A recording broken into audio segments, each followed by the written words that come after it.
1943. O fronte oriental da Segunda Guerra Mundial tornava-se o palco de uma das batalhas mais colossais da história da humanidade. Em Kursk, mais de 2 milhões de soldados, milhares de tanques e aviões se enfrentariam em um confronto brutal e definitivo. Estratégias ousadas, sacrifícios extremos e a coragem de homens comuns foram os elementos que moldaram o destino dessa batalha. Mas o que realmente aconteceu em Kursk? O que tornou este confronto tão grandioso e devastador? Eu sou o narrador e aqui a história é contada sem máscaras, sem cortes e sem rodeios. Você está no História Sem Filtro.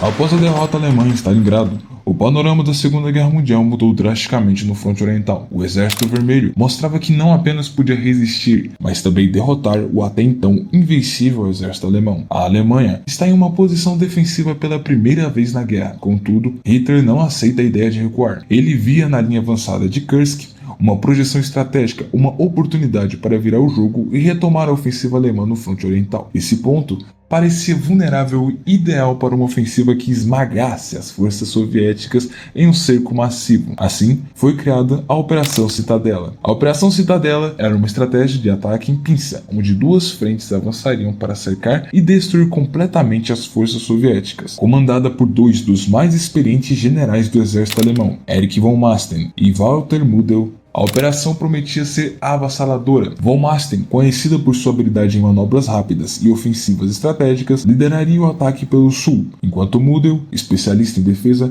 comandaria o avanço pelo norte. A Alemanha mobilizou um vasto exército para a empreitada, mais de 800 mil soldados, 3 mil tanques, incluindo os formidáveis modelos Tiger e Panther, e 2 mil aviões da Luftwaffe fizeram parte da batalha. Era uma força impressionante, mas que enfrentaria um adversário igualmente formidável. Do lado soviético, o comando da defesa estava nas mãos do Marechal Georgy Zhukov, um dos mais brilhantes estrategistas militares da história. Zhukov, que já havia comandado a vitória em Stalingrado, se tornaria mais uma vez um pesadelo para as forças alemãs. Era um mestre em usar táticas defensivas para desgastar o inimigo antes de lançar contraofensivas devastadoras. A inteligência soviética, reforçada por relatórios de espiões e informações fornecidas pelos aliados, descobriu os planos alemães com semanas de antecedência. Isso deu ao Exército Vermelho um tempo valioso para se preparar. Kursk tornou-se em uma fortaleza. Mais de 1 milhão de soldados foram posicionados, acompanhado por 20 mil peças de artilharia, 5 mil tanques e uma rede de defesa que incluía 400 mil minas terrestres, 8 linhas de trincheiras e obstáculos antitanques que se estendiam por centenas de quilômetros. A Batalha de Kursk destacou a importância da tecnologia e da inovação no campo de batalha. Os alemães introduziram tanques avançados, como os modelos Tiger e Panther, que possuíam armamentos poderosos e blindagens reforçadas.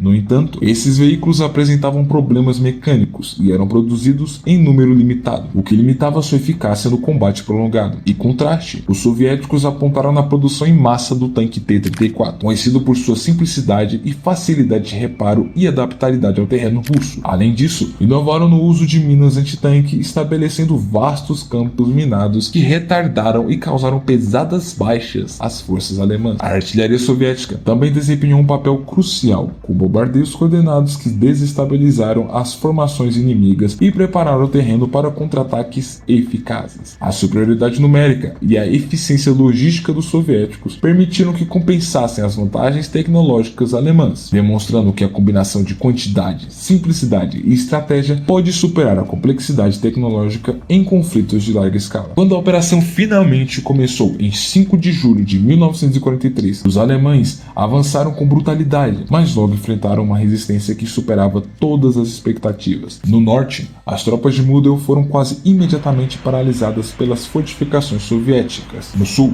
von Manstein teve um progresso inicial maior, mas enfrentou um contra-ataque massivo liderado por Zhukov, que utilizou artilharia pesada e ataques aéreos para atrasar o avanço alemão. O ponto de clímax da batalha ocorreu em Prokhorovka, em 12 de julho. Se Stalingrado foi uma batalha de resistência, Prokhorovka foi um duelo de titãs. Este pequeno vilarejo tornou-se palco do maior confronto de tanques da história da humanidade, onde cerca de 800 tanques soviéticos enfrentaram 300 tanques alemães em uma batalha caótica e mortal. O terreno irregular impossibilitou possibilitava manobras elaboradas, levando a combates a curta distância, em que a habilidade individual dos soldados e a resistência dos tanques eram cruciais. Apesar de sofrer pesadas baixas, os soviéticos conseguiram impedir o avanço alemão. Cerca de 400 tanques soviéticos foram destruídos e mais de 6.000 soldados perderam suas vidas. Do lado alemão, cerca de 250 tanques foram destruídos e 5.000 soldados caíram em batalha. No final do dia, os campos belos de Prokhorovka estavam cobertos por destroços fumegantes de tanques e milhares de soldados caídos, simbolizando o horror da guerra e mostrando que nela não há vencedor. Para muitos, Kursk foi um inferno na Terra. Nikolai Nikulin, veterano de batalha soviético, descreveu assim: havia gritos, fumaça e cheiro de óleo queimado por todos os lados. Quando os tanques avançavam, não havia como fugir.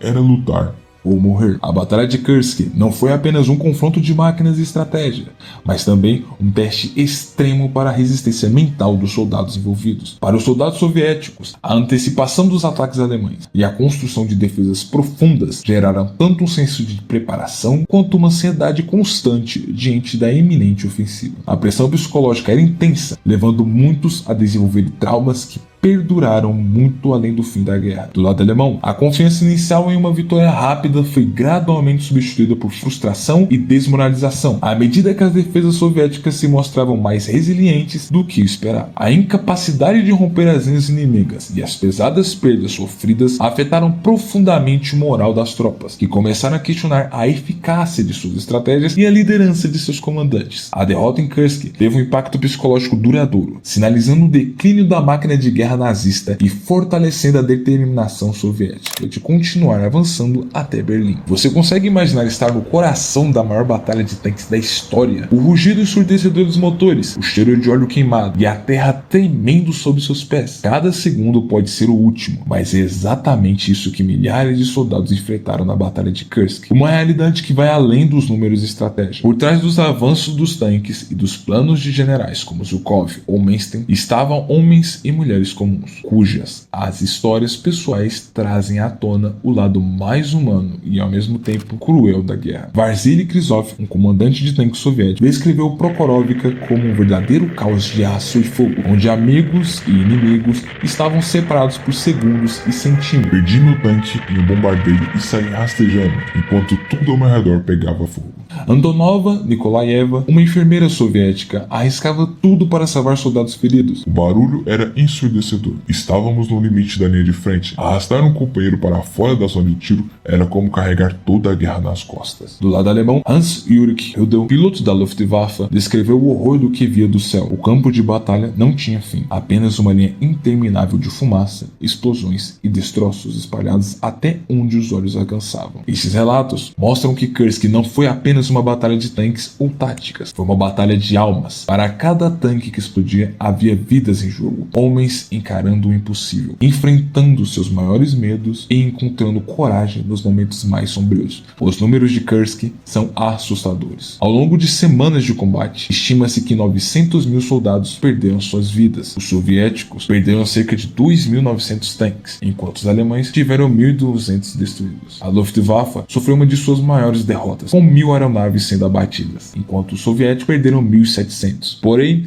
apesar desses números, muitos historiadores afirmam que o número de baixos para ambos os lados são incalculáveis. No entanto, mesmo com essas perdas devastadoras, o Exército Vermelho manteve suas linhas e forçou a Alemanha a abandonar a Operação Cidadela. Após Kursk, foi decretado o fim das grandes ofensivas alemãs no leste e o início de uma série de contra-ataques que levariam o Exército Vermelho a Berlim em 1945. Para a Alemanha, foi um golpe do qual nunca se recuperou totalmente. A derrota em Kursk demonstrou que a máquina de guerra nazista, embora ainda poderosa, estava em declínio. Para os soviéticos, a batalha foi uma prova de que o Exército Vermelho podia enfrentar e derrotar as forças alemãs. Se você quer continuar explorando as batalhas e eventos que mudaram o mundo, inscreva-se, curta e compartilhe. E diga para nós aqui nos comentários qual batalha ou acontecimento você quer que exploremos a seguir. Eu sou o narrador e este foi o História Sem Filtro. Até o próximo episódio.